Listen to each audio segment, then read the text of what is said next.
നിങ്ങളിപ്പോൾ ഈ ബോർഡിൽ കാണുന്ന ഈ ചോദ്യം ഉണ്ടല്ലോ, എന്തിനാണ് ഇമ്പ്രൂവ്മെൻറ്റ് എക്സാം, ഞാൻ എന്തിനാണ് ഇമ്പ്രൂവ്മെൻറ്റ് എക്സാം എഴുതേണ്ടത് എന്ന് പലരും ചോദിച്ചിട്ടുള്ളതുകൊണ്ട് മാത്രമാണ് മക്കളെ നിങ്ങൾ മനസ്സിലാക്കുക ഈ ഒരു കാര്യം. എന്തിനാണ് ഇമ്പ്രൂവ്മെൻറ്റ് എക്സാം? എനിക്ക് തോന്നിയിട്ടുണ്ട്, ഞാനും +1 പഠിക്കുന്ന സമയത്ത് ഇമ്പ്രൂവ്മെൻറ്റ് എക്സാം എന്തിനാ, അല്ലെങ്കിലേ കുട്ടികൾ ഒരുപാട് പഠിക്കാൻ ബുദ്ധിമുട്ടാണ്. പിന്നെ ഒരു ഇമ്പ്രൂവ്മെൻറ്റ് എക്സാം പറഞ്ഞാൽ അടുത്തൊരു എക്സാം, ഓണം പരീക്ഷ, ക്രിസ്മസ് പരീക്ഷ, ക്ലാസ് ടെസ്റ്റ്, അല്ലാത്ത ടെസ്റ്റ്, അങ്ങനത്തെ ടെസ്റ്റ്, ഇങ്ങനത്തെ ടെസ്റ്റ്, കുറേ ടെസ്റ്റുകൾ മാത്രം. ഈ ടെസ്റ്റ് കളിക്കാൻ നമ്മൾ എന്തല്ല ക്രിക്കറ്റ് താരങ്ങളൊന്നുമല്ല.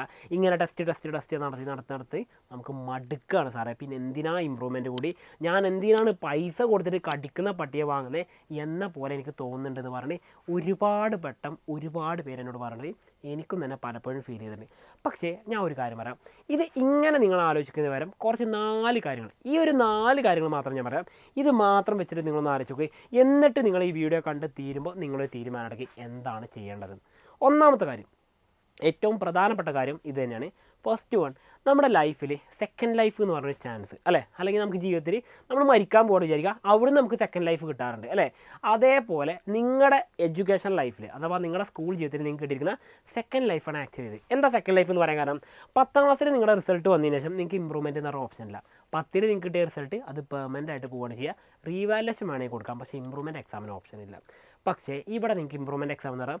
അഥവാ നിങ്ങൾ എന്തെങ്കിലും കാരണവശാൽ ഒരൊറ്റ എക്സാമിന് പറയാം, നിങ്ങൾക്ക് അന്ന് പരീക്ഷയ്ക്ക് വരുന്ന സമയത്ത് അന്ന് നിങ്ങൾക്ക് വയറുവേദനയാണ് വിചാരിക്കാം, ജസ്റ്റ് ഒരു വയറുവേദനയോ പനിയോ ഉണ്ടെന്ന് വിചാരിക്കുക, നിങ്ങൾക്കൊന്നും പഠിക്കാൻ പറ്റില്ല, പരീക്ഷ ഹാളിൽ വെച്ച് എഴുതാൻ പറ്റില്ല, നന്നായിട്ട് പഠിച്ചിട്ട് പോലും നിങ്ങൾക്ക് 80 മാർക്കിൻ്റെ പരീക്ഷ ജസ്റ്റ് ഒരു 36 മാർക്ക് മാത്രമാണ് കിട്ടിയത് വിചാരിക്കുക. എന്ന് വെച്ചാൽ എന്താ, അത് നിങ്ങളുടെ കുഴപ്പം കൊണ്ടാണോ? അല്ല, നിങ്ങളുടെ അന്നത്തെ സാഹചര്യം കൊണ്ട് സംഭവിച്ചു പോയതാണ്.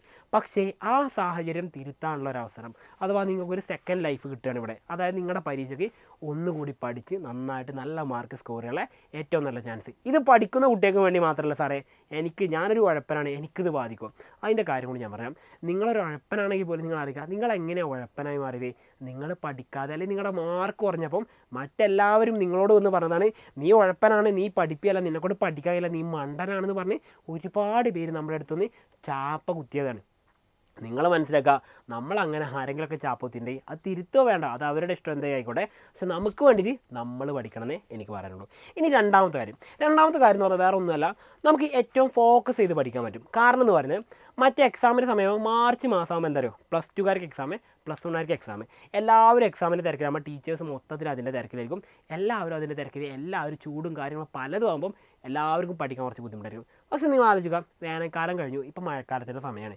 ഈ പറയുന്ന ഇമ്പ്രൂവ്മെൻറ്റ് എക്സാം വരുന്ന ഒക്ടോബർ മാസമാകുമ്പോൾ, ഈ ഒക്ടോബർ മാസത്തിൽ ഇമ്പ്രൂവ്മെൻറ്റ് എക്സാം ഉണ്ടാവും, നിങ്ങൾക്ക് പഠിക്കാൻ ഇനിയും സമയമുണ്ട്, 2 മാസത്തിലധികം സമയമുണ്ട്. ആ 2 മാസം കൃത്യമായിട്ട് നിങ്ങൾ ഓരോ ചാപ്റ്റർ, നിങ്ങൾ ഇമ്പ്രൂവ് ചെയ്യുന്ന 3 സബ്ജക്റ്റ് കൃത്യമായിട്ട് ഫോക്കസ് ചെയ്ത് പഠിക്കുകയാണെങ്കിൽ നിങ്ങൾക്ക് എന്ത് ചെയ്യാം, ഇപ്പം കിട്ടിയതിനേക്കാൾ ഏറ്റവും മികച്ച മാർക്ക് സ്കോർ ചെയ്യാൻ പറ്റുന്നത് ഞാൻ ഗ്യാരണ്ടി തരാം. കാരണം നിങ്ങൾ എന്തോ ആയിക്കോട്ടെ, നിങ്ങൾക്ക് എങ്ങനെ ആയിക്കോട്ടെ, ഈ മാർച്ചിൽ നിങ്ങൾ വാങ്ങിയതിനൊക്കെ ഏറ്റവും ടോപ്പ് മാർക്ക് ഈ 2 മാസം കൊണ്ട് നിങ്ങൾക്ക് വാങ്ങാൻ പറ്റുന്നുള്ള കാര്യം ഞാൻ ഗ്യാരണ്ടി തരാം. അപ്പോൾ ഏറ്റവും മികച്ച രീതിയിൽ ഫോക്കസ് ചെയ്ത് നിങ്ങൾക്ക് പഠിക്കാൻ പറ്റും. ഇനി മൂന്നാമത്തെ കാര്യം എന്ന് പറഞ്ഞാൽ വളരെ ഇമ്പോർട്ടൻ്റ് ആയ മറ്റൊരു കാര്യമാണ് നമ്മുടെ ഫ്യൂച്ചർ തിരിച്ചു ചെയ്താൽ.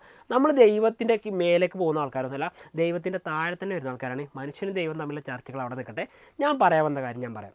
ഈ റീറൈറ്റ് യുവർ ഫ്യൂച്ചർ എന്ന് പറഞ്ഞു കഴിഞ്ഞാൽ സംഗതി ഇത്രേ ഉള്ളൂ. നിങ്ങൾക്കിപ്പോൾ കിട്ടിയ മാർക്ക് വെച്ചിട്ട് നിങ്ങളുടെ ടീച്ചേഴ്സ് വിലയിരുത്തും, നിങ്ങളുടെ പാരൻസ് വിലയിരുത്തും, നിങ്ങളുടെ കൂട്ടുകാർ വിലയിരുത്തും, നിങ്ങളുടെ നാട്ടുകാർ വിലയിരുത്തും, എല്ലാവരും വിലയിരുത്തും. നിങ്ങൾ മാത്രം അതിൽ നിങ്ങളെ വിലയിരുത്തരുത്. നിങ്ങൾ അവിടെ ശ്രദ്ധിക്കേണ്ട, നിങ്ങൾ വിലയിരുത്തേണ്ട എങ്ങനെയാണ്, നിങ്ങളുടെ ഇമ്പ്രൂവ്മെൻറ്റ് എക്സാം കഴിഞ്ഞിട്ട് വേണം നിങ്ങളെ വിലയിരുത്താൻ. അല്ലാതെ എനിക്ക് കിട്ടിയ മാർക്കാണ്, ഇനിയിപ്പോൾ ഞാനൊരു മണ്ടനാണെന്ന് പറഞ്ഞിട്ട് അവിടെ ഇരിക്കുകയാണെങ്കിൽ നമ്മൾ അവിടെ ഇരിക്കേ ഉണ്ടാവുള്ളൂ, ബാക്കി എല്ലാ കാര്യം അതുപോലെ നടന്നു പോകും. അപ്പോൾ നിങ്ങൾ മനസ്സിലാക്കുക, നമുക്ക് ഏറ്റവും മികച്ച രീതിയിൽ നമ്മുടെ ഫ്യൂച്ചർ ഇപ്പോൾ മാറ്റി ചെയ്താൽ കിട്ടിയ ചാൻസാണ്, അത് നമ്മൾ മുതലാക്കണം. ഇനി അടുത്ത കാര്യം എന്ന് പറഞ്ഞാൽ സിമ്പിളായിട്ട് വരട്ടെ മക്കളെ, നിങ്ങളെ എഴുതി തള്ളി ഒരുപാട് പേരുണ്ടാവും. ഇത് ഞാൻ വെറുതെ നിങ്ങളെ മോട്ടിവേറ്റ് ചെയ്യാൻ വേണ്ടി പറഞ്ഞ കാര്യത്തില്ല.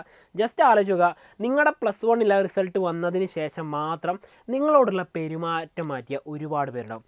നിങ്ങളുടെ അധ്യാപകർ മേ ബി അതിലുണ്ടാവാം, നിങ്ങളുടെ ബന്ധുക്കളുണ്ടാവാം, അച്ഛനും അമ്മയടക്കം നിങ്ങളുടെ സുഹൃത്തുക്കളടക്കം മേ ബി അതിലുണ്ടാവും. അല്ലേ, നിന്നെക്കൊണ്ടൊന്നും പറ്റില്ലടാ, നീയൊക്കെ +1 ഇപ്പോൾ കളിച്ച് നടന്നിട്ട് ഇതല്ല നിനക്ക് കിട്ടിയ റിസൾട്ട് എന്ന് പറഞ്ഞ് നിങ്ങൾ ഒരുപാട് പറഞ്ഞിട്ടുണ്ടാവും. ആ പറഞ്ഞവരൊക്കെ തിരുത്തണമെന്ന് ഞാൻ പറഞ്ഞില്ല, അവരെന്ത് വേണമെങ്കിൽ പറഞ്ഞോട്ടെ, നമ്മളെന്താണെന്നതിന് കൃത്യമായിട്ട് നമുക്കൊരു ബോധ്യം ഉണ്ടായാൽ മതി.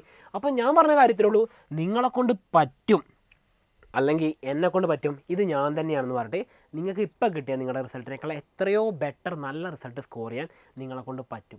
അതിനുള്ളൊരു സെക്കൻഡ് ചാൻസ് ആണ് ആക്ച്വലി എന്ന് പറഞ്ഞത് ഇമ്പ്രൂവ്മെൻറ്റ് എക്സാം എന്ന് പറഞ്ഞത്. പിന്നെ ഇവിടുത്തെ ഏറ്റവും വലിയ ടാസ്ക് എന്ന് പറഞ്ഞാൽ എല്ലാവരും വിചാരിക്കും സാറെ പഠിച്ചിട്ട് മുഴുവൻ എഴുതേണ്ടത്.